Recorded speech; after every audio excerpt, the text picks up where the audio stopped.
지난 시간 출애굽기에 이어서 두 번째 출애굽기 시간 시작해 보겠습니다. 지난 시간 나누었던 내용을 다시 한번 제가 간략하게 한번 살펴보도록 하겠습니다. 애굽에서 살게 된 야곱과 가족들, 이제 그렇게 시간은 흘러서 요셉이 죽고 그를 모르는 바로가 이제 왕으로 서게 되면서 이스라엘 백성들이 번영하는 걸 이제 바로가 두려워하게 되고, 그래서 고역을 더욱 더하게 됩니다. 하나님은 백성들의 부르짖음을 들으시고 언약을 기억하셨죠. 그래서 애굽의 왕자로 자랐다가 광야에서 양치기로 여생을 보내고 있던 모세를 부르십니다. 그를 바로에게 보내시게 되는 거죠. 결국 바로의 반대로 인해서 애굽을 향한 10가지 재앙이 나타나는데요. 애굽의 그 우상을 부수시고 진정한 신, 창조주는 하나님이시다라는 것을 나타내 보여주셨습니다. 그리고 이스라엘은 이제 6월절의 은혜를 경험하면서 출애굽을 하게 되죠. 이 지도를 보시면 여러분들 홍해의 놀라운 기적을 경험하고 드디어 이제 시내산에 도착, 그리고 그곳에서 십계명까지 율법을 받게 됩니다. 20장을 보시면 이제 그 십계명을 주시게 되는데요. 그 십계명에 그리고 이제 율법을 받게 되고 형망을 만드는 이제 말씀을 받게 됩니다. 전체적으로 한번 살펴보면 먼저 여러분 20장에 나오고 있는 그 십계명은 도덕법이라고도 부릅니다. 십계명은 하나님 사랑, 이웃 사랑의 내용을 담고 있고요. 1에서 4계명까지는 하나님의 사랑, 5에서 10계명까지는 이웃 사랑에 대한 말씀이라고 구분합니다. 이것은 예수님이 말씀해 주신 대로 성경의 대주제지요. 그러니까 온 율법을 담고 있다라고 말씀하셨고요. 이 세상을 살아가는 동안에 하나님의 사람으로서 지켜야 할 가치가 무엇인가를 말씀해 주고 있습니다. 하나님 사랑을 통해서 비로소 이웃 사랑이 이루어질 수 있다, 완성될 수 있다. 또한 이웃을 통해 하나님의 나라의 백성으로 살아가게 된다라고 하는 말씀입니다. 바로 율법이 이러한 하나님의 나라를 운영하는 기본 원리가 되는 거죠. 21장을 한번 살펴보면, 출애굽기 21장을 살펴보면 그 종에 관한 법, 그리고 폭행에 관한 법, 그 소유주에 관한 법들이 나오고 있습니다. 그리고 22장은 배상법이라고 하는데요. 배상법은 도둑질을 하거나 상대에게 손해를 입혔을 때 배상하게 되는 그런 법을 이야기합니다. 그리고 23장에서는 재판법이 나오는데 공평에 관한 법이 나오고요. 이어서 안식년과 이제 안식일에 관한 법이 나오게 됩니다. 여러분, 내용 중에 우리가 이제 20장에서 십계명을 받고 시내산에서 하나님이 십계명을 주시고, 그리고 이제 이어서 율법들을 주시는데, 이제 저희가 살펴본 이제 말씀들 사형법, 배상법, 재판법이 21장, 22장, 23장에 나오는데, 이러한 법들의 내용들을 살펴보면 이게 현재의 민법이나 상법, 형법들의 내용들을 담고 있는 것을 알 수가 있습니다. 그러니까 이런 법들은 이게 구약시대 당시에 그들이 살아가면서 또 필요했던 삶에 관한 법이라고 할 수 있는 거죠. 그래서 이 법들을요, 시민법이라고 부릅니다. 말씀드렸던 것처럼 십계명은 도덕법이라고 했죠. 21장부터 나오는 이 법들을 시민법이라고 부른다는 거죠. 당시의 법이니까 지금은 존재하지 않은 법들이 많겠죠. 다만 그런 율법을 살펴보면 지금 우리의 이 현대법이 추구하고 있는 가치가 이미 우리 율법 안에 있다는 것을 발견하게 되고, 그런 의미로 본다면 율법의 내용들을 살펴볼 때 그 안에는 자유와 인간 사랑과 생존권 보장과 남녀 평등, 공동체의 질서 등에 대한 그런 가치들이 이미 들어와 있는 것을 알 수가 있습니다. 그러니까 하나님께서 이 땅에서 우리가 살아가도록, 그렇게 법을 통해 살아가도록 우리에게 말씀하셨다는 거죠. 그래서 여러분, 선진 국민하면 바로 이런 준법 정신이 뛰어나다는 것을 의미합니다. 그래서 현대 기독교인들에게 사실은 이런 부분들이 더 강조돼야 된다고 생각을 합니다.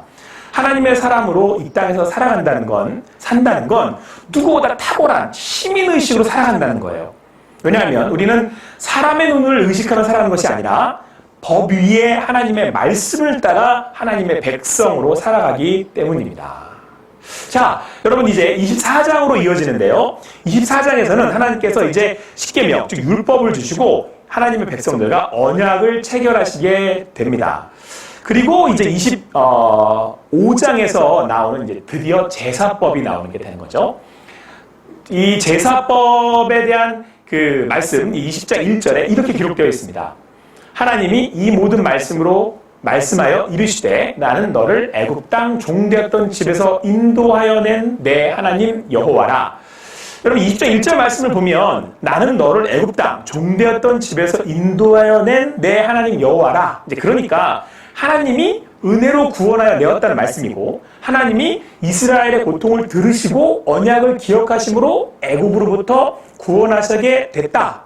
이때 바로 어린 양의 피, 6월절 어린 양의 피로써 그들의 생명을 대신해서 구원을 내셨다라는 것을 담고 있습니다. 그리고 난 다음에 모세가 이제 이스라엘 백성도 이끌고 어디로 왔어요? 그렇죠. 시내산으로 왔죠. 그곳에서 하나님이 율법을 주시고 그들과 언약을 체결하시면서 어떻게 했어요? 그렇죠. 다시 피의 제사를 드리고 그 피를 제단에 뿌리고 이제 백성들에도 뿌리게 됩니다. 그래서 여러분 24장 5절 말씀부터 8절까지 말씀을 보면 이렇습니다. 이스라엘의 자손의 청년들을 보내어 여호와께 소로 번제와 화목제를 드리게 하고 모세가 피를 가지고 반은 여러 양푼에 담고 반은 제단에 뿌리고 언약서를 가져다가 백성에게 낭독하여 듣게 하니 그들이 이르되 여호와의 모든 말씀을 우리가 준행하리이다. 언약을 맺는 거죠. 모세가 그 피를 가지고 백성에게 뿌리며 이르되 이는 여호와께서 이 모든 말씀에 대하여 너희와 세우신 언약의 피니라. 모세가 제단을 쌓습니다. 서로 번제와 화목제를 드리고 피의 제단에 뿌리고 70인 장로에게 뿌리고 언약서 즉 율법을 가져다가 백성 앞에서 낭독하게 합니다. 그래서 백성들은 하나님의 모든 말씀을 지키겠습니다 라고 고백하게 되는 거죠. 하나님이 언약의 피니라. 언약이 체결됩니다. 뭘로요? 네, 언약의 피로. 그러니까 여러분 여기서 기억해야 할 것이 있습니다. 출애굽 구원의 사건이 바로 이 시내산 율법의 기초가 된다는 겁니다. 그러니까 여러분 언약이 앞섭니까? 율법이 앞섭니까? 시내산에서 십계명과 율법을 주셨습니다. 하나님께서 율법을 주신 이유는 율법을 지켜서 하나님의 백성이 되는 것이 아니라 은혜로 구원받은 백성이 애굽을 통해 나올 때에 은혜로 그 어린 양의 보혈로 구원받은 백성이 이 땅에서 살아가기 위해서 가이드라인으로 주신 것이 무엇이다? 그렇죠. 그게 율법이라는 거예요. 다시 말해서 구원받은 조건이 아닌, 그러니까 율법은 구원받은 조건이 아니라 백성으로 살기 위한 규범으로 율법을 주셨다. 그래서 우리가 잘 되고 잘 사는 비결이 바로 율법이다. 이것을 신명기에서 우리에게 말씀해주고 있는 거죠. 자, 여러분 그렇다면 제가 율법의 기능을 제가 간단하게 정리를 해보겠습니다. 첫 번째, 죄에 대한 인식입니다. 율법의 기능. 앞서 율법을 주셔서 왜 그것이 죄인지를 알게 하셨고요.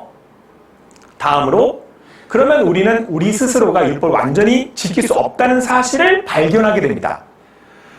그런 우리에게는 구원이 필요하고 구원을 주시리가 예수 그리스도이심을 깨닫게 되는 것, 보혈의 능력으로만 구원받을 수 있다는 것. 그래서 바울은 율법을 초등교사라고 했고요. 이 초등교사의 율법은 우리에게 반드시 필요한 거죠. 율법의 세 번째 그 율법을 주신 이유는 다음으로 말씀드린 대로 바로 구원받은 백성이 지켜가야 할 하나님의 백성 되기 위해서 성화의 도구로서 하나님이 거룩하심을 삶으로 살아내는 통로가 방법이 되는 것입니다. 자, 네 번째, 또한 우리가 이 땅에서 서로 잘 사는 방법, 함께 살아가야 되잖아요. 그러니까 우리에게 하나님이 질서의 하나님이시거든요. 질서를 세워가도록 하신 거죠. 그래서 율법은 아주 중요합니다. 다섯 번째, 하나님의 영광을 돌리는, 하나님께 영광을 돌리는 통로가 됩니다. 방법이 됩니다. 우리가 그리스도인으로서 이 땅에서 하나님의 자녀임을 드러내며 사는 것이죠. 바로 말씀을 따라서 사는 삶, 말씀을 정신으로 이 땅에서 그 말씀에 순종할 때 하나님께서 영광 받으시게 되는 것입니다. 자, 그러면 여러분, 율법보다 앞서는 언약의 시작은 언제였을까요? 네, 사실은요, 창세기 3장 15절로 바로 이 원시 복음으로부터 시작됩니다. 그러니까 여자의 후손이 예수님이고 바로 어린 양으로 그분의 보혈로 우리가 구원함을 얻는다라고 하는 그 언약을 이미 예수님께서, 하나님께서 예수님을 통해 하실 것을 창세기 3장 15절에서 말씀하셨고 구약을 통해서 계속해서 설명하시고 과정 가운데 이루셨을 뿐만 아니라 그것을 신약에 와서 요한복음 3장 16절에 이루신 거죠. 조금 더 제가 앞서 설명을 드리면 하나님께서는 이제 언약을 따라 하나님이 은혜로 예수 그리스도로 그 어린 양의 피로서 우리를 구원하십니다. 예수님이 율법을 완성하신 거죠. 자, 그리고 하나님이 우리에게 새로운 법을 주셨어요. 생명의 성령의 법이죠. 각자 마음의 돌판에 새겨진 예수 그리스도로서 그리스도께서 우리의 말씀이 되시고 이것을 이제 성령의 법이라고 하는데요. 우리는 하나님이 말씀하시는 신앙 양심을 가지게 됩니다. 이런 하나님의 법과 마음의 법을 깨닫기 위해서는요, 바로 이 구약의 제사들을 여러분들이 이해할 필요가 있는 것이죠. 그래서 여러분, 이번 시간과 다음 시간에 걸쳐서 출애굽과 레위기를 통해서 제가 전체적인 제사를 살펴보도록 그렇게 하겠습니다. 먼저 여러분 그 25장에서부터 30장까지는 이 성막 전체와 기구들을 만드는 법이 이제 나오고요. 36장에서부터는 이런 36장, 37장부터는 이런 만드는 법을 가지고 실제로 그 백성들에게 예물을 모아서 이제 37장에서부터 그 성막을 만들게 되고 마지막 40장에는 성막 봉헌식이 있게 되죠. 성막을 봉헌했어요. 성막을 다 만들었어요. 그럼 그 다음 뭐가 나올까요? 그렇죠. 제사를 지내는 방법이 나오겠죠. 그게 레위기입니다. 자, 여러분들과 제가 이제 이 출애굽기의 이 성막을 가지고 레위기의 성막을 제사를 드리는 방법을 우리가 함께 살펴볼 텐데요. 먼저 제사함을 받고 지성소로 나가기 위해서는 제사를 드리는 사람이 가장 먼저 흠 없는 제물을 준비해야만 합니다. 제물을 가지고 회막문을 지나 이제 뜰에 들어오면 먼저 준비한 제사의 제물이 흠이 있는지 없는지를 확인한 후에 제물을 준비한 사람이 직접 안수를 하고 도살해요. 도살은 반드시 피를 흘려야 한다는 것입니다. 그래서 그 피를 받아서 제물의 각을 뜨고 가죽을 벗기고 제단에 받은 피를 뿌린 후에 번제로 이제 제물을 드리게 되는 거죠. 예수님이 흠이 없는 어린 양으로 불리신 이유가 바로 여기 예수님이 십자가에서 제물이 되어 찢기셨기 때문에 그렇습니다. 자, 그렇게 뜰에서 준비된 제물을 이제 어디로 가져갈까요? 네, 보시는 것처럼 번제나로 가져와서 완전히 태워드립니다. 번제로 드립니다. 그럴 때 하나님께서 그 드리는 제사를 받으신다라고 하잖아요. 바로 예수님께서 십자가에서 죽으심으로 자신을 온전히 드리셨습니다. 자, 다음으로 그렇게 여러분 그 성막 전체가 우리가 살펴본 이 제물과 그리고 그 도살해서 그 잡은 제물이 그리고 번제단에 드려졌을 때 이 성막 전체가 사실은 예수 그리스도의 속죄제를 나타내요. 예수님을 통해서 죄가 죄값이 치러지는 속죄제를 나타내는데 이 성막 중에 굳이 한 군데를 예수님의 십자가로 이야기하자면 바로 이 번제단이 십자가의 의미를 갖고 있다라고 할 수 있습니다. 자, 뜰로 들어와서요. 여러분 제물을 준비하고 번제단에 태워드렸어요. 자, 그러면 어디로 나아가야 될까요? 이제 성소로, 지성소로 나아가야 되는데 그때 걸치는 것이 바로 지나치는 것이 물두멍이에요. 번제후 뜰에서 번제단을 지나면 물두멍을 만나게 되는데 제사장은 이곳에서 손을 씻고 묻었던 이 제사를 지내서 묻었던 이 손을 깨끗하게 하는 거죠. 근데 이때의 의미는 주시는 말씀으로 매일의 삶을 새롭게 하라는 그런 말씀입니다. 자, 드디어 찬양의 제사 드리며 성소로 들어갑니다. 그리고 이제 여러분 우리가 부르는 찬양처럼 성소로 나아가는 거죠. 성소로 들어갑니다. 성소에는 뭐가 있느냐? 바로 먼저 그렇죠. 진설병이 있어요. 먼저 제사장이 먹는 진설병 떡상이 있습니다. 다음으로 기름으로 빛을 밝히는 등잔대가 있고요. 다음으로 향을 피워 냄새를 없애는 분향단이 있습니다. 이는 정결함을 받고 죄로부터 죄 씻음을 받고 하나님 자녀된 성도는 그리스도 예수 생명의 떡을 먹어 하나 되게 되며 하나 되는 교회 되며 기도의 향을 피우고 세상을 밝히는 빛이 되어 하나님이 기뻐하시는 자녀의 삶을 살라고 하신 것입니다. 자, 이제 드디어 여러분 성소에서 어디로 나아갈 차례입니까? 그렇죠. 지성소로 나아갈 차례입니다. 그런데 문제가 있습니다. 성소와 지성소 사이에는 휘장이 있어요. 이 휘장 때문에 나아갈 수 없습니다. 실제로 여러분 이 휘장에는 그룹이 새겨져 있고요. 이 그룹은 에덴 동편을 지킨 바로 그 그룹을 상징합니다. 휘장은 이 소 두 마리가 양쪽으로 끌어들여 실제로 찢어지지 않을 만큼 강하게 만들었다고 합니다. 그러니까 나아갈 수 없음을 의미하는 거죠. 그런데 여러분 단 지성소로 나아갈 수 있는 날이 있었습니다. 언제였을까요? 레위기 16장 34절 말씀에 이는 너희가 영원히 지킬 규례라. 이스라엘 자손의 모든 죄를 위하여 1년에 한 번 속죄할 것이니라. 아론이 여호와께서 모세에게 행하신 대로 행하니라. 1년에 한 번 대속죄일이 되면 이날은 오직 대제사장만이 지성소로 들어가게 됩니다. 그날은요, 대제사장은 자기의 죄를 사함받기 위해서 또다시 나아갔고요. 그리고 평일에는 오히려 모세만 들어갈 수 있었다고 합니다. 정리하면 이날 대속죄일에는 모세도 안 돼요. 누구만? 대제사장만 들어갈 수 있어요. 왜 그랬을까요? 대제사장만이 지성소로 나아갈 수 있었던 이유는 바로 선택된 대제사장이었던 것과 또한 이스라엘을 위한 속죄제로 드릴 제물의 피를 가지고 들어갔기 때문입니다. 오직 한 분 우리의 대제사장 되시는 예수 그리스도께서 자신을 제물로 그리고 보혈을 드려 나아갈 수 있었다는 것을 의미하는 것이죠. 속죄일에 지성소로 이제 나아가는 제사장은요, 지성소에 들어가서 증거계, 즉 이제 언약계를 보게 됩니다. 여러분, 이걸 기억하셔야 돼요. 지성소에는 반드시 언약계가 있어야 됩니다. 바로 이 하나님이 지성소에 임하신다고 그러잖아요. 그런데 그 지성소에 바로 그 언약궤에 임하시는 거죠. 이것을 여러분 Ark of the Covenant라고 해서 언약궤라고 이야기합니다. 출애굽기 25장 18절 말씀에 금으로 그룹 둘을 속죄소 두 끝에 쳐서 만들되 한 그룹은 이 끝에 또 한 그룹은 저 끝에 곧 속죄소 두 끝에 속죄소와 한 덩이로 연결할지며, 그러니까 금 하나로 만들라는 얘기예요. 그룹들은 그 날개를 높이 펴서 날개로 속죄소를 덮으며 그 얼굴을 서로 대하여 속죄소를 향하게 하고 속죄소를 궤 위에 얹고 내가 내게 줄 증거판을 궤 속에 넣으라. 하나님이 주셨던, 모세에게 주셨던 그 증거판을 넣으라는 거죠. 그래서 여러분 그 언약궤를 이야기할 때 여러분 언약궤라고도 하고 증거궤라고도 얘기하는 것입니다. 이 증거궤에 대한 말씀을 제가 좀 더 드리면, 먼저 여러분 이 언약궤는요 크게 두 부분으로 나눌 수가 있습니다. 바로 이 뚜껑과 이 궤, 이 상자죠. 여러분 보시면 상자, 뭘 담는 상자. 그래서 여러분 이곳에는 언약궤가 증거판이 담기고요. 그리고 아론의 쌍난지팡이가 담기고요. 그리고 만나가 담긴 항아리가 담기게 되는 것이죠. 근데 여러분 여기 보시면 것처럼 이 대가 보이시죠? 폴. 네, 이게 양쪽에 대는, 사람은 하나님이 임하시는 이 거룩한 언약궤를 직접 손을 대면 될 수 없었습니다. 그래서 이동할 때 이걸 들 수 있도록 만든 이 대입니다. 사무엘 하서에서 윗사가 하나님의 구에 손을 대었다가 죽게 되는 사건이 있는데, 그때 이제 다윗이 말씀을 연구해서 이제 이 대로 그리고 그 언약궤를 옮기게 되는 거죠. 그런데 여러분 이 대의 위치는 제가 그동안 연구해본 거에 따르면 정확하지 않아요. 위에 달린 데도 있고 아래 달린 데도 있고 아마 좀 더 그 연구가 필요하다고 생각이 들고요. 궁금해하시는 분들이 있을까봐 제가 말씀드립니다. 말씀을 이해하는 데는 제가 볼 때 큰 영향을 미치는 것 같지 않습니다.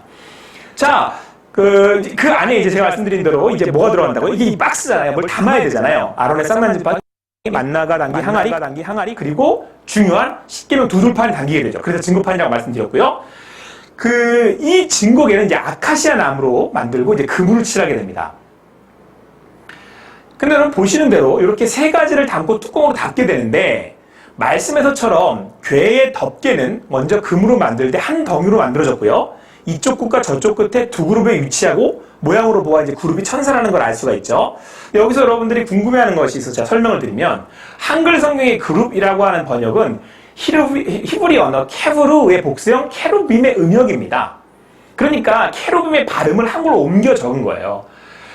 이 케루빔은 하나님을 섬기는 시종 천사를 호칭하는 거고요. 그래서 제 생각에는 일반 천사가 아닌 사명을 담당하는 케루빔, 이 그룹이라고 하는 호칭을 얻은 것으로 보입니다. 우리가 말하는 지하 롤프 그룹, 아이돌 그룹 이런 그룹이 아니고 그렇게 말하는 사람들이 가끔 있더군요. 자, 그리고 난 다음에 여러분 이제 그 증거궤, 이제 언약궤를 살펴보면, 이 증거궤 언약궤 위에 이제 뚜껑을 하나로 양쪽 그룹을 만들어 덮개가 이제 덮이잖아요. 20절 말씀에 그룹들은 그 날개를 높이 펴서 그 날개로 속죄소를 덮으며 그 얼굴을 서로 대하여 속죄소를 향하게 하고, 자 보시면 증거궤 위 두 그룹 사이를 속죄소라고 부릅니다. 이 부분이 아주 중요해요. 속죄소가 어디예요? 여러분 잘 몰라요, 사람들이. 어디라고요?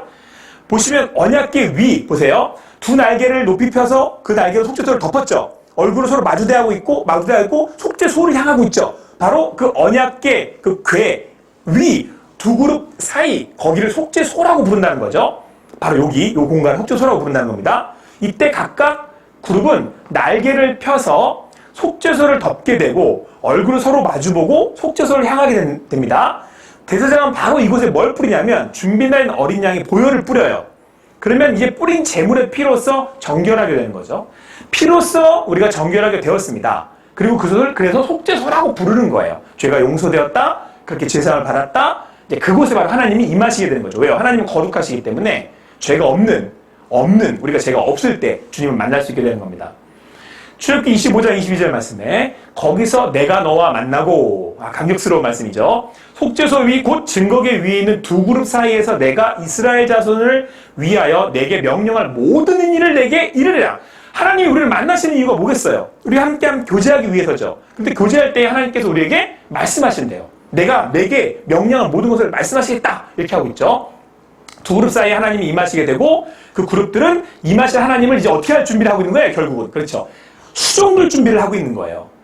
자, 여기서 히브리서 4장 16절 말씀을 보면 그러므로 우리는 긍휼하심을 받고 때를 따라 돕는 은혜를 얻기 위하여 은혜의 보좌 앞에 담대히 나아갈 것이니라 라고 말씀하고 있어요. 여기서 뭐라고 그랬다고요?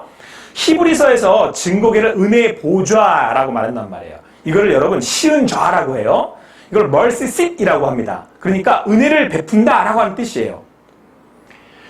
피로써 정결하게 된 이들이 하나님께 나옵니다. 정결하게 된 우리가 하나님께 나아갑니다. 이제 하나님을 만나게 되었습니다. 하나님은 속죄해서 은혜의 보좌에 임하십니다. 영광의 하나님이 임재하시면 그 빛의 찬란함에 놀라워하고 감격하고 이제 경외하게 되는 거죠. 자, 그래서 모세도 이사야도 제자들도 하나님의 영광을 더욱 사모하게 되었던 것이고요. 그래서 이렇게 말씀하고 있습니다. 시편 4편인데요. 의의 제사를 드리고 여호와를 의지할지어다. 여러 사람의 말이 우리에게 선을 보일 자 누구뇨 하오니 여호와여 주의 얼굴을 들어 우리에게 비추소서. 주께서 내 마음에 두신 기쁨은 그들의 곡식과 새 포도주가 풍성할 때보다 더하니이다. 내가 평안히 눕고 자기도 하리니 나를 안전히 살게 하시는 이는 오직 여호와이시니이다. 하나님을 만나러 가는 것이 기쁨이 됩니다. 하나님을 만나서 그분의 말씀을 듣는 것이 나에게 진정한 기쁨이 됩니다. 예배는 바로 그 하나님의 임재를 깊이 경험하는 시간입니다. 하나님의 임재, 예수 그리스도의 그 보혈, 어린 양의 보혈로 정결함을 받은 이들이 하나님 앞에 나아가게 되었습니다. 하나님을 신뢰하고 의지하는 예배 가운데 세상이 줄 수 없는 기쁨의 평안이 우리 가운데 임하게 됩니다. 예수님은 두세 사람이 함께 내 이름으로 모인 곳에 함께 하신다고 말씀하셨습니다. 우리를 성전 삼아 주셨습니다. 우리가 그렇게 함께 모여 예배하는 가운데 하나님이 주시는 기쁨과 평안을 주시겠다고 말씀하셨습니다. 우리는 이 기회를, 이 권리를 놓쳐서는 안 됩니다. 어떤 상황에서도 이것이 우리 교회 공동체가 예배 임재 가운데 누릴 수 있는 특권입니다. 하나님은 우리 가운데 임하신대요. 우리 가운데 함께 하신대요. 이것을 제가 다음 주에 출애굽기와 레위기 5대 제사를 통해서 여러분들과 함께 좀 더 자세하게 풀어볼 수 있도록 그렇게 하겠습니다. 그렇게 해서 다음 주에 제가 출애굽기와 레위기를 한꺼번에 이렇게 마치도록 그렇게 전체적 일정을 준비하도록 하겠습니다. 자, 오늘은 여기까지고요. 한 주간 평안하시고요. 예배의 기쁨 가운데 온전히 나아가실 수 있는 여러분과 제가 되기를 간절히 소망합니다. 감사합니다.